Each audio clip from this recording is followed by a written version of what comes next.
भगवान भोलेनाथ मैया पार्वती के साथ में बड़े हर्षोल्लास के साथ रहने लगे।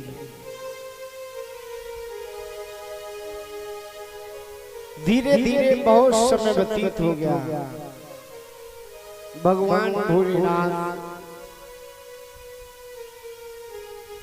आज सृष्टि की रचना में एक दिन भोलेनाथ तो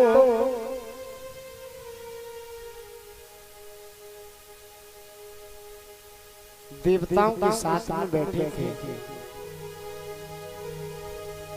इधर में पार्वती मैया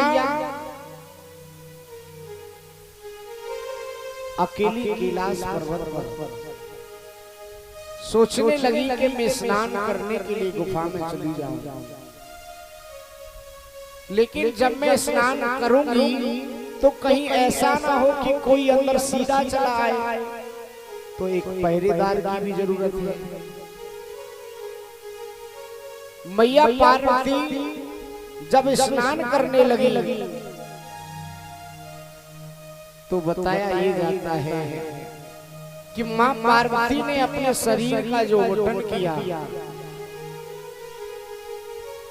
जो महल निकला, उस महल से पुतला बनाया और देवी ने अपनी शक्ति से उस पुतले में प्राण प्रतिष्ठा भी कर दी। वो असली रूप में आ गया वो बालक। बड़ा सुंदर बच्चा है, छोटा सा। कहने लगा, माते क्या आज्ञा है मेरे लिए? पार्वती ने कहा, बेटा तू इस गुफा के बाहर गेट पर बैठ जा, जब तक मैं स्नान करके बाहर न आ जाऊं तब तक तू इसके अंदर किसी को आने मत देना। ठीक है। पार्वती जी आज स्नान करने लगी। वो बालक छोटा सा गेटमैन बन के गेटमैनी करने लगा है।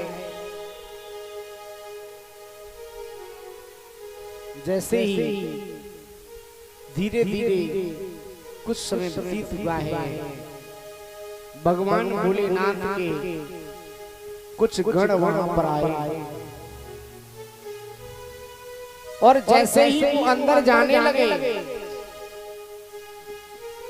तो इसी बालक ने उनको रोक दिया। नहीं नहीं, आप अंदर नहीं जा सकते। क्यों? बोले अभी माता स्नान कर रही है, उनकी आज्ञा का पालन कर रहा हूँ, उनकी बिना आज्ञा के आप अंदर नहीं जा सकते।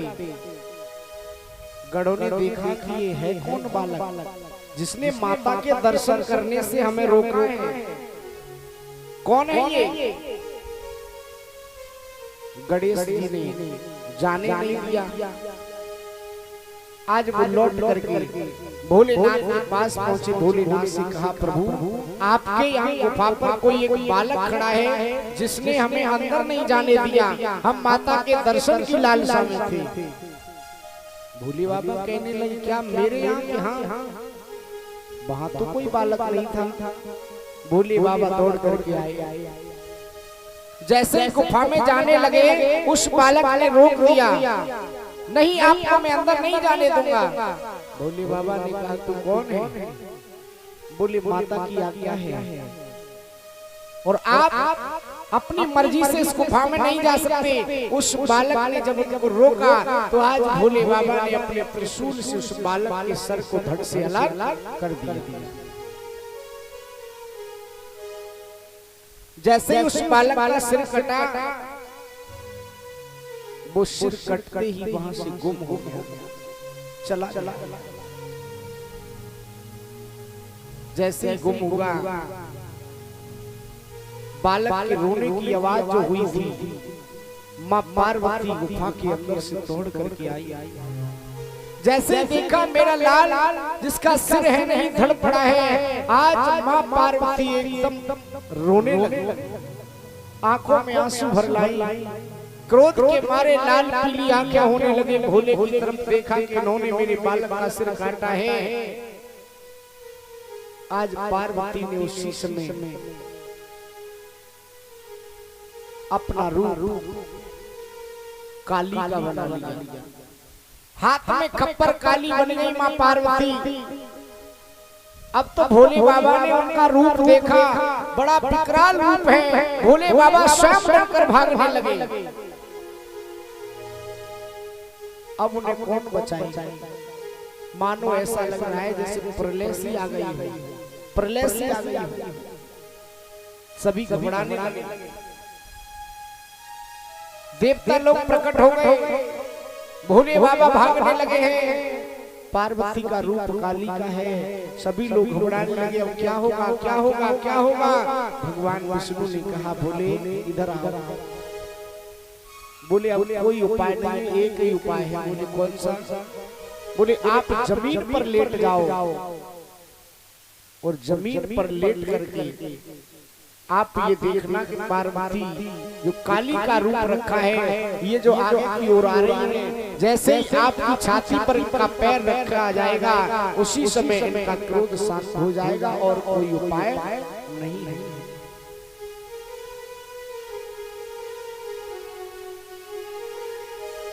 आज भोले बाबा ने ऐसा ही किया और भोले बाबा जमीन पर लेट गए। काली माता खप्पर को हाथ में लिए खड़ग हाथ से मारती हुई और चली जा रही है। जैसे धीरे धीरे धीरे धीरे आगे बढ़ी, उनका एक पैर भोले बाबा की छाती पर पड़ गया।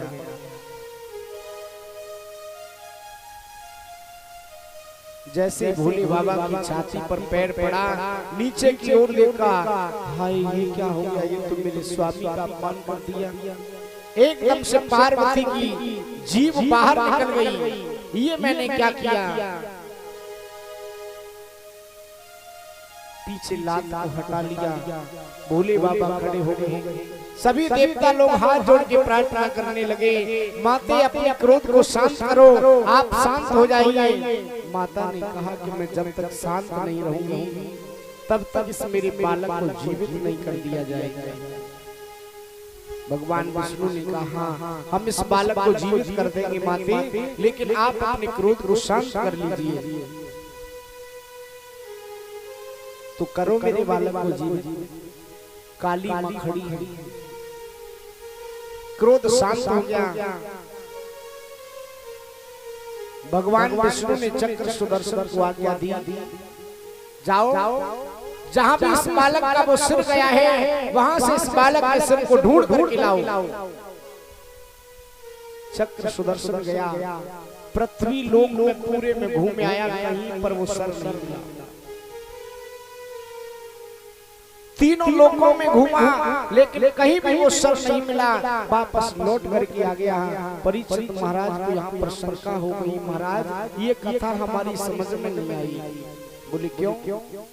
एक बात बताओ, ये जो बालक का सर था वो कटा और तीनों लोकों में ढूंढा, लेकिन कहीं नहीं मिला। तो फिर वो तीनों लोकों से बाहर कहाँ चला गया? ये बात हमारी समझ में नहीं आई। सुखदेव भगवान ने कहा, तीनों लोकों से बाहर गया। वो सर कहाँ गया? माता बहनों ध्यान देना।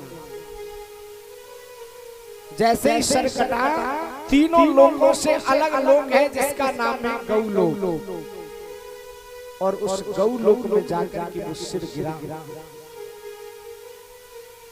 और वो सिर गिरते ही एक सुंदर सा नारियल बन गया।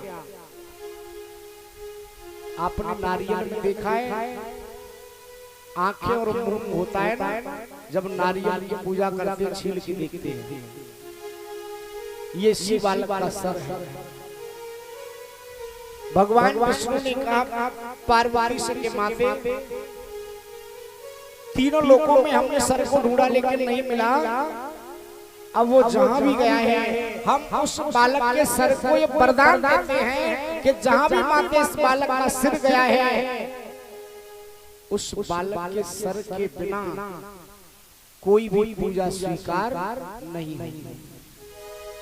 उस बालक के सर की पूजा सर्वप्रथम होगी, तब आपकी पूजा संपन्न होगी। ऐसा वरदान दे दिया। तभी से उस नारियल की पूजा होने लगी जिसमें नाक कान मुंह सब बने हुए हैं। लेकिन पार्वती का क्रोध शांत नहीं हो रहा है। बोली नहीं, मुझे मेरा बेटा चाहिए। भगवान विष्णु ने चक्र सुदर्शन को आज्ञा दी, जाओ इस बेटा को जीवित करना है। इसके लिए आप धरती पर जाओ, जहां भी कोई माता अपने बेटा से, अपने पुत्र से पीठ दे करके सो रही हो, उसी बालक का सिर काट करके ले आना। और वो चक्र सुदर्शन गया। ऐसी कोई मां नहीं जो अपने बचपन में पुत्र को अपनी छाती से चिपका के सारी रात न सोए।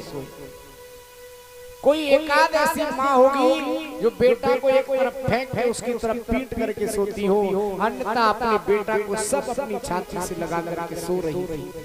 कहीं भी नहीं मिला। चक्र सुदर्शन जंगल में पहुंचा और जंगल में क्या देखा, एक हथनी जिसका बच्चा है उससे पीठ दे करके सो रही थी। चक्र सुदर्शन ने देखा ये ठीक है, और उसी बच्चे का सर चक्र सुदर्शन ने काट लिया, अपने ऊपर रख करके ले आए। भगवान विष्णु ने उस सर को उस बालक के सर पर लगवाया। तभी से उस बालक के हाथी का सर रख जाने के कारण वो सूंड भी पैदा हुआ, सूंडधारी बालक बन गया। और उस बालक का नाम रख दिया गणेश। उसी बालक माँ पार्वती का क्रोध शांत नहीं हो रहा है। नहीं प्रभु, ऐसे नहीं होगा। फिर भगवान विष्णु ने कहा, माते हम इस बालक के लिए भी वरदान दे रहे हैं। अब तक तो मेरी पूजा होती थी। देखिए, गणेश की पूजा तो भगवान शंकर के विवाह में भी हुई थी। सत्युग से ही पूजा होती आई है। वो आदि गणेश भगवान विष्णु पूजे जाते थे, और जब से भगवान विष्णु ने इसको ये पद दे दिया है कि आज से मैं अपना पद इस बालक को दे रहा हूँ, अब तक मेरी पूजा होती थी, आज के बाद माते इस बालक की पूजा सब लोग करेंगे। मेरा नाम आदि गणेश था, मैं इसे गणेश का रूप दे रहा हूँ। ये गणेश कोई नाम नहीं है, ये गणेश पद है। जैसे राष्ट्रपति, प्रधानमंत्री, ये पद होते हैं। ये तो यूं ही रहते हैं, लोग इन पे लाखों बैठ जाते हैं आके। कभी कोई प्रधानमंत्री बनता है तो कभी कोई मुख्यमंत्री बनता है, लेकिन उनका नाम प्रधानमंत्री और मुख्यमंत्री ही रहता है। ऐसे ही भगवान विष्णु ने उस बालक का नाम नहीं, उसको पद दे दिया, गणेश की उपाधि दे दी। माता पार्वती और रोने लगी। नहीं स्वामी, मैं ऐसे शांत होने वाली नहीं हूँ। तो बोले, जब मेरे बालक का सर कटा तो मुझे इतना दुख हुआ। जिस हथनी के बच्चे का आप सर काट के लाए हैं, क्या वो हथनी नहीं रो रही होगी अपने बालक के लिए? उसको भी जीवित किया जाए। आज भगवान विष्णु ने उस हथनी के बच्चे के ऊपर कैकचा का सर रखवा दिया। पार्वती जी फिर क्रोध करने लगी। नहीं भगवान, जब मुझे इतना दुख हुआ, उस हथनी को इतना दुख हुआ, क्या उस कैकचा की मां को इतना दुख नहीं हो रहा होगा?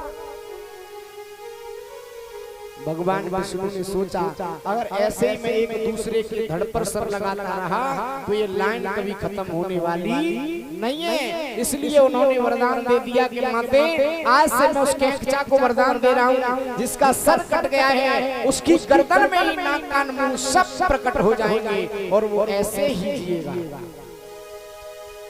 आपने देखा है कैकचा कभी? देखा है? नहीं देखा? देखा है। कैकचा होता है जिसके खूब सारे पैर होते हैं। देखना, उसके सर नहीं है, उसकी गर्दन में ही नाक कान मुंह बन गए। प्रभु ने ऐसा वरदान दिया। इस तरह आज माँ पार्वती जो काली बनी है, उनका क्रोध शांत हुआ है।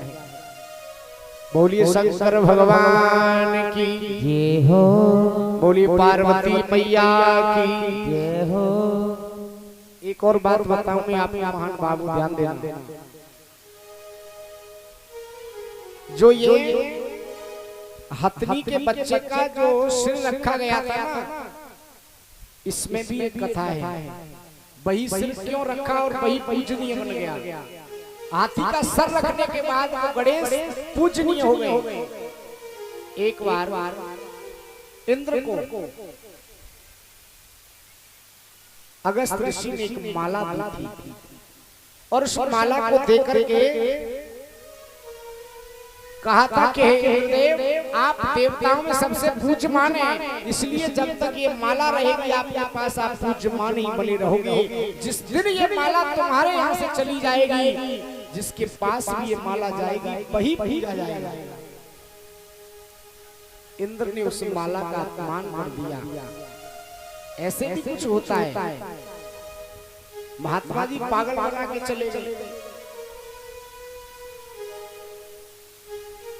इंद्रदेव ने उस माला को घुमा करके फेंका और वो माला घूमती हुई जब गिरी है तो वो कहाँ गिरी?